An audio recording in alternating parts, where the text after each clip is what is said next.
एक सुबह भगवान बुद्ध अपने शिष्यों को प्रवचन दे रहे थे। तभी एक शिष्य ने खड़े होकर कहा, भंते, क्या हम किसी के मन के विचारों को पढ़ सकते हैं? भगवान बुद्ध मुस्कुराए और बोले, अवश्य पढ़ सकते हैं। ये सुनकर शिष्य ने कहा, लेकिन वो कैसे भंते? भगवान बुद्ध ने कहा कि मैं तुम्हें एक कहानी के माध्यम से समझाता हूँ। भगवान बुद्ध ने सुनाना शुरू किया। यह बात प्राचीन काल की है। एक ऋषि थे जिनका नाम कौशिक था, जो बाद में भारत में बहुत प्रसिद्ध हुए। जब वे एक युवा सन्यासी थे, तब एक दिन वो रोज की तरह नदी से नहाकर जंगल के एक वृक्ष के नीचे ध्यान करने के लिए बैठ गए।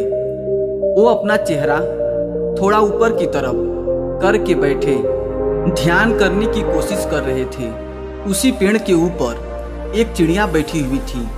चिड़िया ने अपनी गंदगी उस युवा सन्यासी के चेहरे पर गिरा दी। ये देख उस युवा सन्यासी को बहुत ही क्रोध आया, क्योंकि वो अभी अभी नदी से नहाकर आए हुए थे और ध्यान में डूबने की कोशिश कर रहे थे। लेकिन इस चिड़िया की वजह से अब उन्हें दोबारा नदी में डुबकी लगानी पड़ेगी। सन्यासी की आंखें क्रोध से लाल हो गई। उन्होंने उस चिड़िया की तरफ बड़े गुस्से से देखा और फिर उन्होंने उस चिड़िया को ऐसे घूरा कि वो चिड़िया पल भर में जलकर राख हो गई। यह देखकर उस युवा सन्यासी को बड़ी आत्मिक शांति मिली। उन्हें खुशी हुई कि चलो, मेरी तपस्या की शक्ति कुछ तो काम आ रही है। उन्होंने दोबारा नदी में स्नान किया और अपनी साधना करने के लिए बैठ गए। दोपहर होने पर वो भोजन के लिए जंगल के पास वाले गांव में भिक्षा मांगने के लिए निकल पड़े। वहां एक घर के बाहर खड़े होकर उन्होंने आवाज लगाई, भिक्षाम देहि। अंदर से किसी स्त्री की आवाज आई, कृपया थोड़ा इंतजार करो, मैं कुछ देर में आ रही हूँ। यह सुनकर युवा सन्यासी को फिर क्रोध आ गया, क्योंकि आज सुबह सुबह ही उन्हें परेशान करने वाली एक चिड़िया को उन्होंने अपनी नजरों से ही जलाकर राख कर दिया था। इस घटना ने उनकी आत्मिक घमंड को हवा दे दी थी। उन्होंने और जोर से चिल्लाकर कहा कि भिक्षाम देहि। अंदर से फिर उसी स्त्री की आवाज आई, कहा ना, कृपया थोड़ी देर और इंतजार करो, मैं आ रही हूँ। यह सुनकर युवा सन्यासी और क्रोध से भर गए। उन्होंने और जोर से आवाज लगाई, भिक्षाम देहि। वो लगातार आवाज लगाते रहे। तभी अंदर से एक महिला हाथ में भोजन की थाली लिए बाहर आई। युवा सन्यासी ने उस महिला पर चिल्लाते हुए कहा, मैं देवी शक्तियों से संपन्न एक महान सन्यासी हूँ। तुम्हारी हिम्मत कैसे हुई मुझ जैसे सन्यासी से इंतजार करवाने की? इस पर उस महिला ने कहा, तुम्हें जल्दी किस बात की है? मैं अपने पति को खाना खिला रही थी। वो दोनों आंखों से अंधे हैं, कुछ देख नहीं सकते, पर तुम तो थोड़ा इंतजार कर सकते हो। युवा सन्यासी ने गुस्से में महिला की तरफ देखा। तब महिला ने कहा, तुम मुझे ऐसे घूरो मत, मैं कोई चिड़िया नहीं जो जलकर भस्म हो जाऊंगी। यह सुनकर उस युवा सन्यासी के आंखें फटी की फटी रह गई। उन्होंने पूछा, लेकिन तुम्हें कैसे पता? महिला ने कहा, इससे कोई फर्क नहीं पड़ता, लेकिन तुम मुझे ऐसे घूरो मत। सन्यासी ने सोचा, उस घने जंगल में तो आसपास कोई भी नहीं था, फिर इस महिला को उस चिड़िया के बारे में कैसे पता? सन्यासी ने पूछा, कृपया आप मुझे बताइए कि आपको कैसे पता चला? महिला ने कहा, मैंने कहा ना कि उससे कोई फर्क नहीं पड़ता, और आप जिस कमांड से भी भरे हुए हैं, ऐसी हालत में आप कुछ सीख भी नहीं सकते। सन्यासी हाथ जोड़ते हुए बोला, तो फिर आप मुझे अपना शिष्य बना लीजिए। महिला ने कहा, मैं एक गृहिणी हूँ, मैं किसी को अपना शिष्य नहीं बनाती, लेकिन मैं आपको अपने गुरु का पता जरूर बता सकती हूँ। आप उनके शिष्य बन सकते हैं। महिला ने उस युवा सन्यासी को अपने गुरु का पता बताया। उस पते के अनुसार वह युवा सन्यासी खोजते खोजते उस नगर में जा पहुंचे। फिर वो और अंदर जैसे जाते रहे। फिर थोड़ी देर में वो कसाई की गली में पहुंच गए। सन्यासी ने देखा कि चारों तरफ मांस के टुकड़े लटके हुए थे।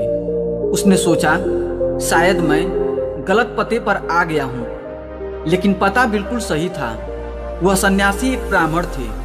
उनका कसाईयों की गली में देखा जाना भी पाप था। उन्होंने सोचा मैं किसी कसाई को अपना गुरु नहीं बना सकता, लेकिन फिर भी वो आगे बढ़े। उन्होंने लोगों से पता पूछा तो लोगों ने इशारों में बताया कि सामने की दुकान में रहता है। वे वहां गए। उन्होंने देखा कि वह एक ऐसा इंसान था जिसके पूरे शरीर पर खून ही खून लगा हुआ था। उसके चारों तरफ मांस के टुकड़े टंगे हुए थे। वो बड़े ध्यान से मांस को काटने में लगा हुआ था।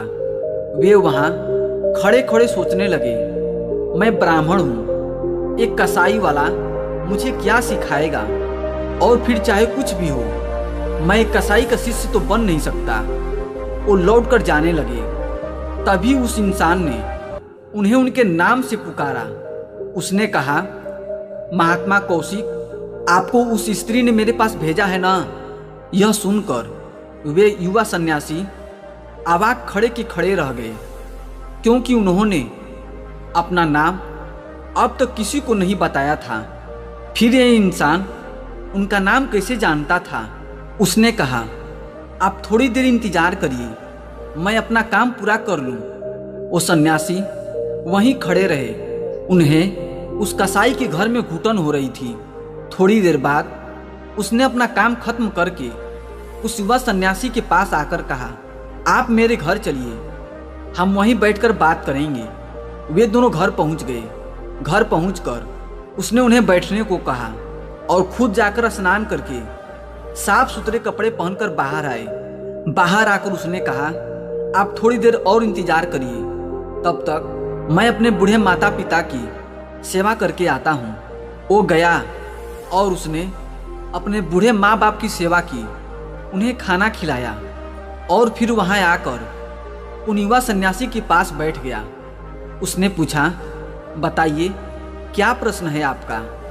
उन्हें युवा सन्यासी ने कहा, सुबह सुबह महिला उस चिड़िया के बारे में जान गई थी और यहाँ आप मेरे आने से पहले ही मेरे बारे में सब कुछ जान गए। यहाँ तक कि आप मेरे नाम को भी जान रहे हैं। आप ये सब कैसे जान पाते हैं और यह सब कैसे जाना जाता है? बस उसका तरीका जानना चाहता हूँ। उस इंसान ने कहा, बड़ा ही आसान है, बस किसी भी काम को पूरी भागीदारी और ध्यान के साथ कीजिए, चाहे वो कोई सा भी काम हो। वो महिला अपने अंधे पति का ध्यान रखती है। वो उस काम को पूरी लगन और भागीदारी से करती है, उसमें कोई कमी नहीं छोड़ती। मैं अपने माता पिता की सेवा करता हूँ, मैं उसे पूरे ध्यान से करता हूँ, उसमें कोई कसर नहीं छोड़ता। मैंने कसाई बनना चुना ताकि मैं जानवरों को कम से कम कष्ट पहुंचाकर काट सकूं। अगर मैं ये काम नहीं करता तो कोई और करता, और पता नहीं वो जानवरों को मारने से पहले उन्हें कितना कष्ट पहुंचाते।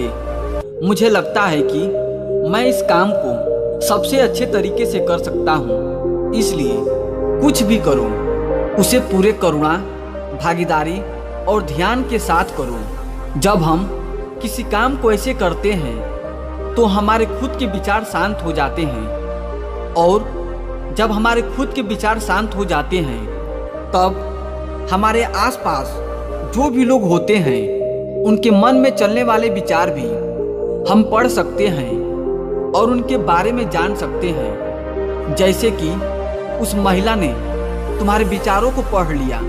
यह सुनकर उस युवा सन्यासी को बोध हो गया था कि अगर मैं मन के विचारों को पढ़ना सीख गया तो मुझे भी लोगों के मन की बात पता चल जाएगी। और इस तरह से उसने मन के विचारों को कैसे पढ़े, ये बात उस कसाई से सीखी। इस छोटी सी कहानी से हमें सीखने को मिलता है कि हम कुछ भी करें उसे पूरी करुणा के साथ करें, वो भी किसी भी काम से अपनी पहचान जोड़े बिना। जैसे कि उस इंसान ने कसाई का काम पूरी करुणा से किया, बिना उस काम के साथ जुड़े। जब हम किसी काम को खुद से जोड़कर नहीं देखते तब हम सही मायनों में उससे प्रेम करते हैं। फिर हम उसके लिए वही करते हैं जो सच में उसके लिए जरूरी है। जैसे कि माता पिता अपने बच्चे से प्रेम करते हैं। अगर बच्चे की तबीयत खराब है और वो कड़वी दवाइयाँ नहीं लेना चाहते, लेकिन माँ बाप फिर भी जबरदस्ती से उसे दवाइयाँ खिलाएंगे, क्योंकि उस समय पर उसके लिए वही सबसे ज़्यादा ज़रूरी है।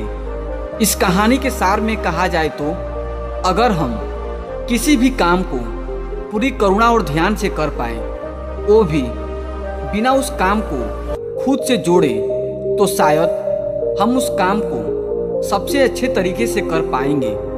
इसलिए जो भी काम करो वो पूरे ध्यान और लगन से करो, तभी जीवन में कुछ अच्छा हासिल कर पाओगे और आगे बढ़ पाओगे। मित्रों, आपने इस कहानी से क्या सीखा? आपके विचार क्या हैं? आपकी भावनाएं क्या हैं? एक कमेंट के माध्यम से जरूर बताइएगा। क्या पता आपके कमेंट से किसी का जीवन बदल जाए। और हाँ, पूरा वीडियो देखने के लिए आपका बहुत बहुत धन्यवाद।